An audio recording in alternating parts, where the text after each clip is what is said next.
Hola, buenos días. Esta es una de las cosas que más me preguntáis. ¿Cómo de sencillos o complicados tenemos que hacer los análisis fundamentales para invertir a largo plazo buscando la rentabilidad por dividendo? Algunos tenéis la sensación de que os quedáis cortos en los análisis fundamentales que hacéis y otros tenéis la sensación de que hacéis unos análisis demasiado complicados que os llevan mucho tiempo y que después de un tiempo de usarlos no les veis útiles. Así que, ¿cómo de sencillo o de complicado es el análisis fundamental?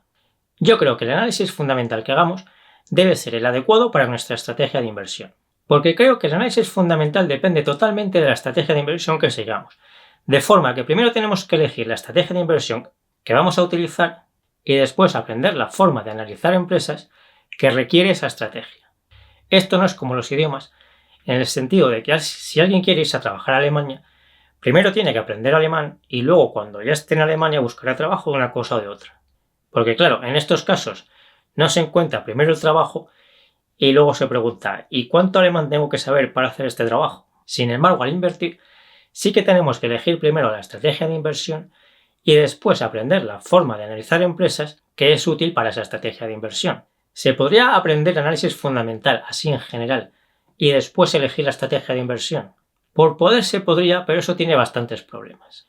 El primero es que el análisis fundamental es casi infinito porque de cada empresa podemos calcular miles y miles y miles de ratios, así que esto puede no tener fin. Lo que pasa es que luego, al llevar eso a la práctica, la mayoría de los ratios no nos servirían para nada.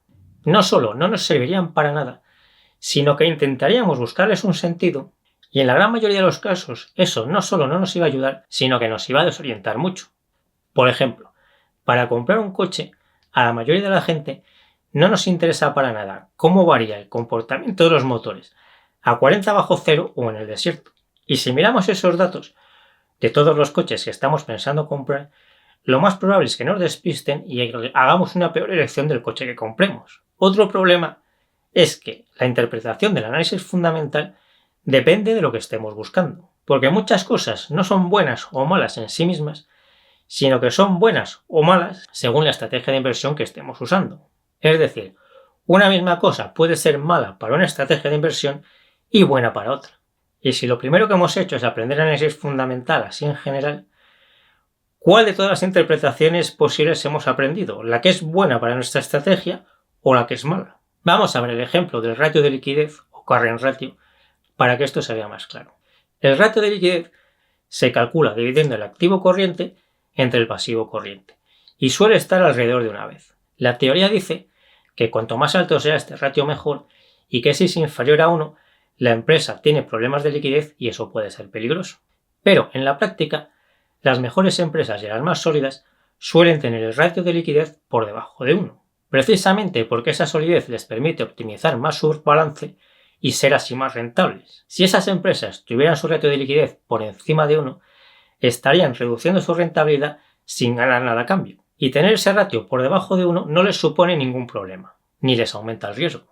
Sin embargo, cuando se invierte en empresas inestables y con problemas, sí que es útil mirar este ratio. Lo importante de este ejemplo no es el caso concreto del ratio de liquidez, sino ver claro que el análisis fundamental que necesitamos depende de nuestra estrategia de inversión, porque lo que es bueno para una estrategia puede ser malo para otra y al revés, y de hecho es muy habitual.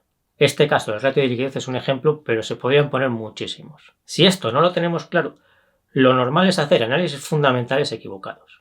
Una de las grandes ventajas de la inversión a largo plazo buscando la rentabilidad por dividendo es que necesita un análisis fundamental muy sencillo que lo puede hacer todo el mundo. Es el análisis que os explico en el libro de la bolsa y del que hago ejemplos continuamente en el foro con los resultados trimestrales en los hilos de cada empresa, de todas las empresas que tengo en la base de datos de la web y en los vídeos que hago en este canal de YouTube.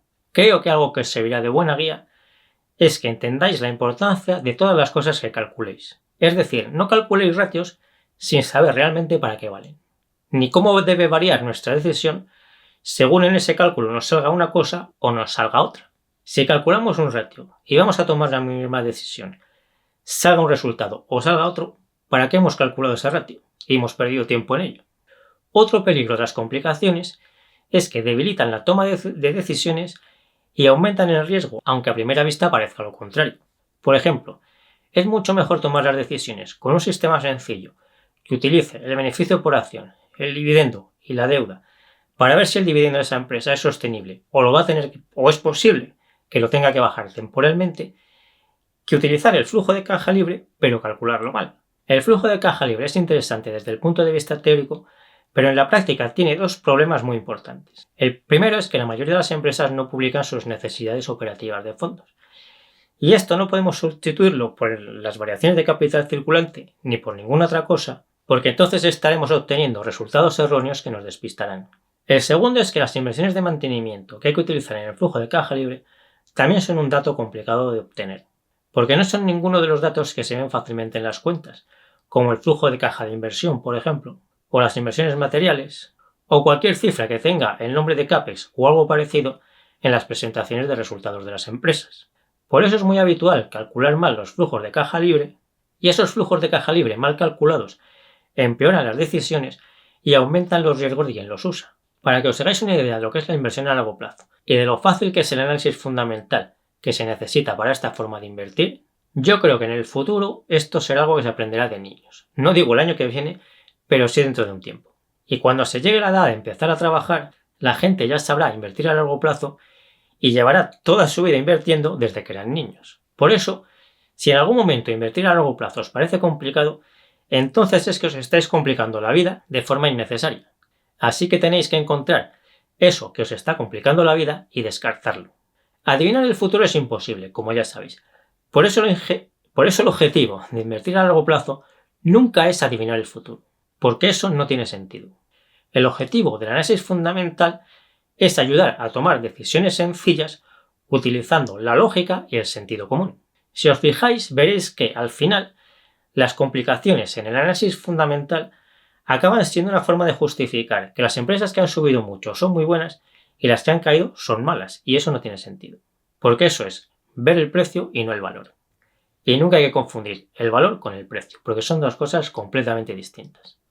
Fijaos también que cualquiera podría hacer esos cálculos complicados si mereciese la pena, e incluso se podrían automatizar. Pero en la bolsa es infinitamente más importante la psicología que el calcular muchos ratios. Infinitamente. Y esto es muy bueno. Por eso, toda estrategia que no tiene en cuenta la psicología es una mala estrategia, porque la psicología es lo más importante. Si me ayudáis compartiendo este vídeo, dándole al me gusta y todo lo demás, os lo agradezco mucho. Yo me despido ya, hasta el próximo vídeo y nos seguimos viendo en el foro de invertirenbolsa.info, en Facebook y en Instagram.